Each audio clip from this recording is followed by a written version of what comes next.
প্রিয় বন্ধুরা, কেমন আছেন? আশা রাখি ভালো। আমি জগতের বিভিন্ন ধর্মের একজন ছাত্র। তো আমি আজকে গোটা জগতের, গোটা পৃথিবীর অসংখ্য ধর্ম ও মতের মানুষ রয়েছে। তারা তাদের যে সৃষ্টির সূচনা সম্পর্কে তাদের যে বিশ্বাস, সে সম্পর্কে আলোচনা করব। চলেন শুরু করি। প্রথমেই আমরা আলোচনা করব পবিত্র কোরআন শরীফ থেকে। এখানে সৃষ্টিকর্তা সূরা আম্বিয়ার 30 নম্বর আয়াতে বলেন, আর প্রাণবান সমস্ত কিছু সৃষ্টি করলাম পানি থেকে। অর্থাৎ সৃষ্টিকর্তা প্রাণবান সব কিছু পানি থেকে সৃষ্টি করছেন।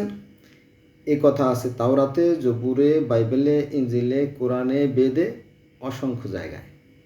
হ্যাঁ, চলো। আবার সূরা হুদের 7 নম্বর আয়াতে আল্লাহ একই কথা বলেন যে তার অর্থাৎ আল্লাহর আরশ ছিল পানির উপর। সূরা হুদ আয়াত নম্বর 7।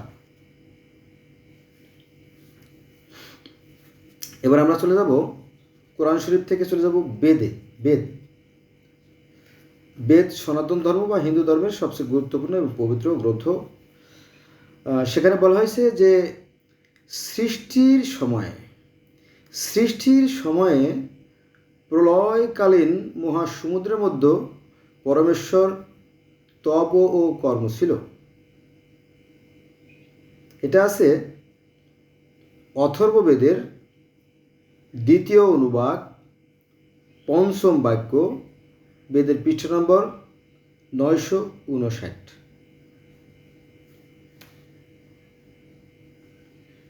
বেদে আরও আছে যে সৃষ্টির আদিতে অর্থাৎ সৃষ্টির পূর্বে বা সূচনায় সৃষ্টির আদিতে জল সকল কারণরূপে সমগ্র জগৎ রক্ষা করছিল। এটা আছে অথর্ববেদের 4th কাণ্ডের 1ম অনুবাদ 2য় সূক্ত বাক্য নম্বর 5, পৃষ্ঠা নম্বর 909। তাহলে এই যে তাওরাত, জবুর, ইনজিল, বাইবেল, কোরআন, এগুলো কাছাকাছি আর কি, একই রকমের কাহিনী লেখা এই সমস্ত গ্রন্থে। ফলে এই তাওরাত, বাইবেল এবং কোরআনকে একসঙ্গে বলা হয় আব্রাহামিক রিলিজিয়ন।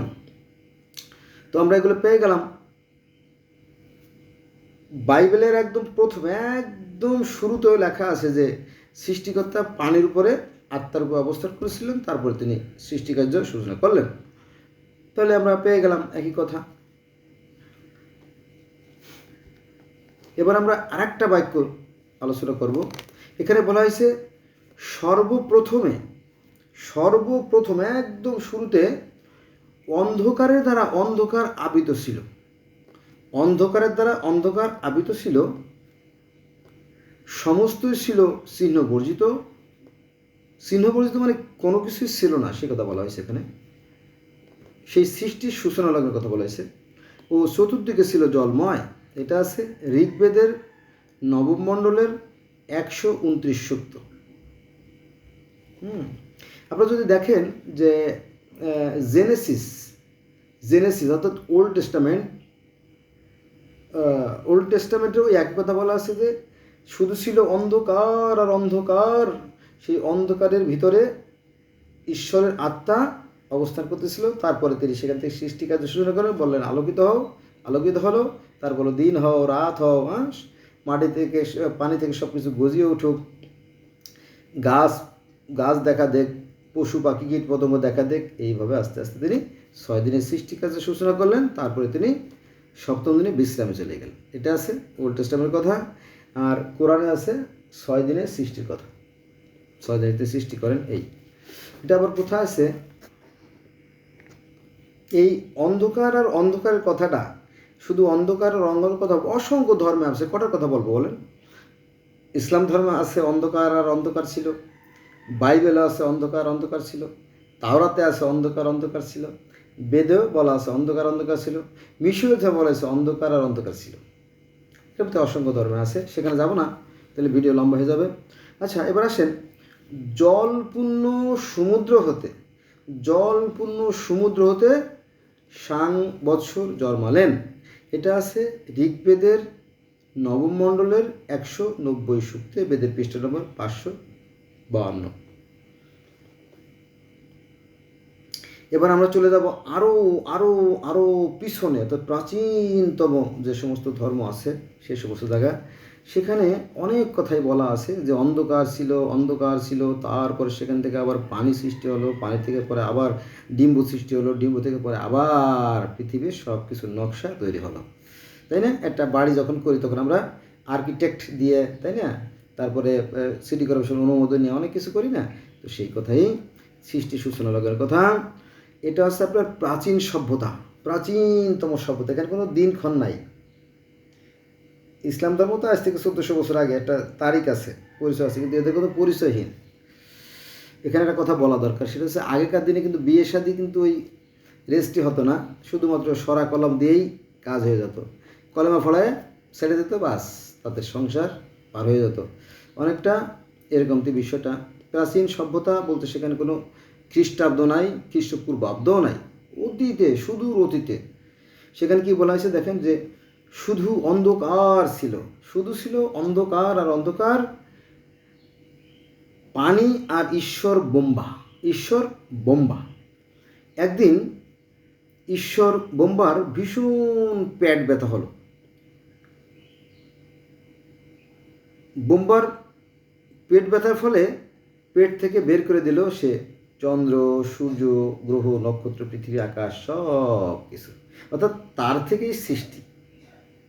ওই যে কোরআনের একটা আয়াতে মনে পড়ে গেল, তিনি আদি, তিনি অন্ত, তিনি যুগপৎ, তিনি প্রকাশ্য, তিনি গোপন, তিনি সব কিছু। অর্থাৎ তার থেকে সমস্ত সৃষ্টি সূচনা এবং তাতেই লয় হয়ে যাবে। অনেকটা সেরকম কথা এখানে, যে ঈশ্বর বোম্বার পেট থেকে সব কিছু সৃষ্টি। মানে একই কথা এক একটা জাতিগোষ্ঠীর মানুষেরা এক একভাবে ব্যাখ্যা বিশ্লেষণ করে, তাই না? হতেই পারে, তাই না? হতে পারে। আচ্ছা, এবার আমরা যাব প্রাচীন মিশরের মানুষেরা সৃষ্টি সম্পর্কে কী জানতো। তারা বলতেছিল যে ছিল শুধু কালো পানি আর কালো পানি, তার মধ্যে জন্ম নিল রিক্টোরিয়াল পাহাড়। শুধু পানি ছিল, পানির মধ্যে থেকে আবার একটা রিক্টোরিয়াল পাহাড়, কেউ বলে বেনবেন পাহাড়, কেউ বলে গোবর্ধন পাহাড়, কেউ বলে তোয়া পাহাড়, তাই না? যাক, আমরা যাবো না, এরকম তো অনেক পাহাড়ের কথা আছে। ঈশ্বর পাহাড়ের কাছাকাছি থাকেন, পাহাড়ে, নদীতে, সাগরে, সব জায়গায় তিনি থাকেন। তো সেই শুধু ছিল কালো পানি, তার মধ্যে ছিল রিক্টোরিয়াল পাহাড় জন্ম নিল, আর সেই পাহাড়ের উপরে জন্ম নিল প্রভু অটো, মানে প্রথম মানব। একদিন এই প্রভু অটো একাই ছিলেন, অর্থাৎ যেমন সৃষ্টিকর্তা একা, এখানে সে প্রভু অটো বলা হয়েছে, আল্লাহকে বলা হয়েছে অটো, যে প্রভু অটো একাই ছিলেন। তাই ছাড়া তার থেকে দুটো সন্তান সৃষ্টি হলো, অর্থাৎ দুটো মানুষ তৈরি করলেন, প্রথম মানবী, পরে পৃথিবী তৈরি করলেন। এটা আছে প্রাচীন মিশরের কাহিনীতে। এবার আসেন জাপান। আমাদের পূর্বাঞ্চলে যেমন জাপান, চীন, Laos, Cambodia, Vietnam, Thailand, Hong Kong, Bangkok, এই যে কোরিয়া, এই সমস্ত অঞ্চলে যে সমস্ত মানুষেরা, তারাও কিন্তু সৃষ্টিকর্তায় বিশ্বাস করে। কিন্তু এই কথাটা আমাদের মুসলমান অথবা আলেমরা মানতে চায় না। না না, কী বলে, না বলতে বলে, ওদের কেউ ধর্ম আছে নাকি? ওদের আবার কিসের ধর্ম? ওরা তো নাস্তিক, তাই না? এরকম তো বলে, কিন্তু আসলে না। ওখানে অনেক ধর্ম আছে, যেমন আপনার টেংরি ধর্ম, এটা হচ্ছে আপনার ওই যে হালাকু খানের ধর্ম, টেংরি ধর্ম। তারপরে কনফুসিয়াসের। তারপরে তাও ধর্ম হচ্ছে লাওসে, তাই না? সিন্ত ধর্ম আছে। তারপরে আরও অনেক ধর্ম আছে, নাম না জানা। আমার তো নোট আছে, এটা এই মুহূর্তে নোট নাই যদিও, ঠিক আছে? তো অনেক ধর্ম আছে, কিন্তু এরা জানে না, না জেনে অন্য ধর্ম সম্বন্ধে বাজে মন্তব্য করে, যেটা কোরআন হাদিসের বিরুদ্ধ। কারণ নবী মুহাম্মদ সাল্লাল্লাহু আলাইহি ওয়াসাল্লাম বলছে যে যদি তোমরা কোনো কথা শোনো, সেই কথাটাকে যাচাই বাছাই না করে কোনো ব্যাপারে কথা বলো না। অতএব মুসলমান হয়ে তারা কোরআন বিরোধী কথা বলে, হাদিস বিরোধী কথা বলে। কোরআনেও এরকম লেখা আছে যে তুমি যা জানো ওটুকু বিষয়ে আলোচনা করবা, এর বেশি না। তুমি যে বিষয় জানো না সে বিষয়ে তোমাকে কি মতামত দেওয়ার কোনো অধিকার নাই, এতে কিন্তু কোরআনে আছে। অর্থাৎ এই মুসলমান হয়ে আলেম হয়ে কোরআন হাদিস বিরোধী কথাবার্তা বলে, কারণ কি জানেন, মনে করে যে আমি বোধহয় জান্নাতের টিকিট পেয়ে গেছি এরকম কি। এরা কঠিন সমস্যা পড়ে যাবে, কোনো সন্দেহ নাই, শুধু সময়ের অপেক্ষা। মৃত্যু বলে কিছু নাই, মৃত্যু বলে কিছু নাই, আছে শুধু পরিবর্তন। মানুষ মরে গেলেই সব কিছু শেষ হয়ে যায় না, তার যে আত্মা প্রাণবায়ু সেটা নষ্ট হয় না। যেটা বলতেছিলাম যে শুধু ছিল তরল আর তরল, শুধু ছিল তরল আর তরল, লিকুইড। সেই তরল নাড়তে নাড়তে নাড়তে নাড়তে ঘন হয় এবং সেই কিছুটা অংশ পড়ে যায়, পড়ে গিয়ে সেখান থেকে এই পৃথিবীর সৃষ্টি হয়। এটা আছে জাপান, চীন, Laos, Cambodia, Vietnam, Thailand, Hong Kong, ব্যাংককে যে সমস্ত ধর্ম অনুসারী আছে তাদের বিশ্বাস। এবং আপনারা শুনলে অবাক হবেন হয়তো, এই চীনের অঞ্চলে এই যে নুহু নবীর যে বন্যার কাহিনী, নুহু নবীর যে বন্যা হয়েছিল সেই বন্যার কাহিনী এই চীন দেশে আছে। সেখানে জি নহ নামে একজন ব্যক্তি ছিল, তার জীবনে এই মহাপ্লাবনের ঘটনা ঘটছিল। এখন এই যে নহ থেকেই কি বন্যার সৃষ্টি, নাকি আরও পৃথিবী আরও 300 ধর্মে এই বন্যার কাহিনী পাওয়া যায়। এই বন্যার কাহিনী আছে প্রধান কয়েকটা বলি যেগুলো আপনারা চেনেন। সেটা হচ্ছে এই চীনের ধর্মে জি নহুর জীবনে বন্যার কাহিনী আছে।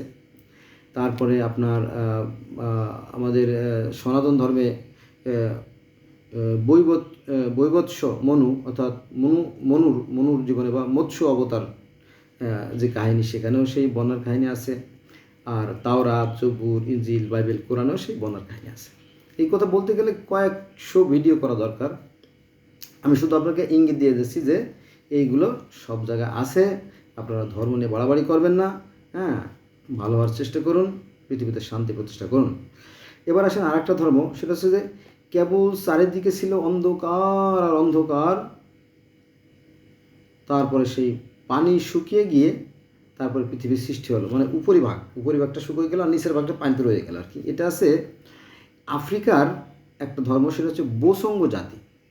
আফ্রিকার বোসঙ্গ জাতির বিশ্বাস যে শুধু ছিল পানি আর পানি, পানি আর পানি, পরে আস্তে আস্তে সেই পানি শুকাতে থাকে, শুকাতে একটা স্তরের পানি শুকায় আর বাকি স্তরের পানিটা রয়ে যায়, অর্থাৎ যেটা সাগর মহাসাগর সেটা রয়ে যায়।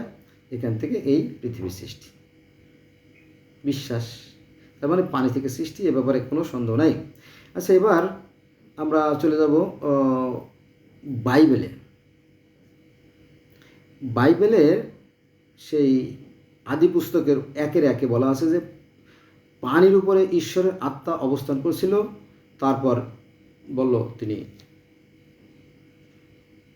পানি থেকে পৃথিবীর সৃষ্টি হোক, মাটি গজিয়ে উঠুক, তারপরে গাছপালা দেখা দেখ, তারপরে জোড়ায় জোড়ায় পশু পাখি দেখা দেখ, সরীসৃপ দেখা দেখ, কীটপতঙ্গ দেখা দেখ, তারপরে পানি 2 ভাগ হোক, তারপরে আপনার দিনের বেলা সূর্য রাজত্ব করুক আর রাতের বেলা চন্দ্র রাজত্ব করুক।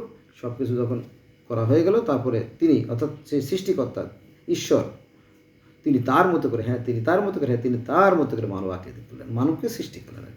সৃষ্টি করার পরে বললো যে তুমি রাজত্ব করো পৃথিবীকে, তোমার বহু বংশ বাড়িয়ে তোলো। তারপরে তিনি সেই সপ্তম আকাশে, সেখানে তিনি তার আসনে বিশ্রামের জন্য চলে গেলেন। এটা আছে বাইবেলের কথা।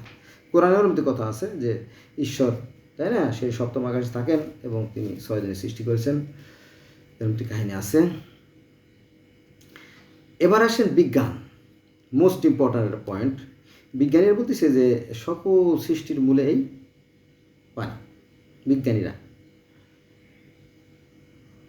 এবার আমরা চলে যাবো বাস্তবে। আমরা কারো কথা মানতে রাজি না, একদম দুনিয়ার কারো কথা শুনবো না, কারণ এক একজন এক এক রকম কথা বলে, তাই না, এক একজন এক রকম কথা বলে। আমরা এখন বাস্তব দেখব, মানে যেটা বলা হয় example is better than percept.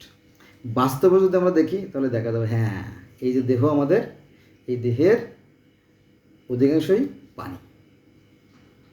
এই পৃথিবীর যেমন 4/3 পানি, আমাদের এই মানব দেহেরও 4/3 পানি। আবার পৃথিবীতে যেমন বাতাস ঘূর্ণয়মান, আমাদের পুরো বডিতে বাতাস ঘূর্ণয়মান। পুরো বডিতে বাতাস কীভাবে ঘোরে, সেটা হচ্ছে আমরা যখন নাক দিয়ে যখন নিঃশ্বাসটা ভিতরে নেই, আমাদের এখানে ভালভ আছে, মানে ফুসফুসের ভিতরে ভালভ আছে। তো এভরিথিং যায়, এখান থেকে আবার কয়েকটা লেয়ার, 5-7টা লেয়ার ভেদ হয়ে পরিষ্কার যে অক্সিজেনটা সেটা রক্তের সাথে মিশে এই রক্তটা আবার আপ টু বটম, অর্থাৎ মাথার তালু থেকে পার পাতা বন্ধু নখের এই সাইড থেকে ওই মানে গোটা দেহের ভিতরে এই অক্সিজেনটা রক্তের সাথে ঘুরতে থাকে, যেটা সাধারণ মানুষ বুঝতে পারবে না। যারা জ্ঞানী, যারা সায়েন্সের ছাত্র, যারা বিজ্ঞানের ছাত্র, তারা শুধু বুঝতে পারবে বিষয়টা সত্যি। যারা মেডিকেলের ছাত্র তারা জানতে পারবে। তো বন্ধুরা, আজকে এই বন্ধুই রইল। তার মানে আরও অনেক আছে যে এই সৃষ্টির মূলে হচ্ছে এই পানি।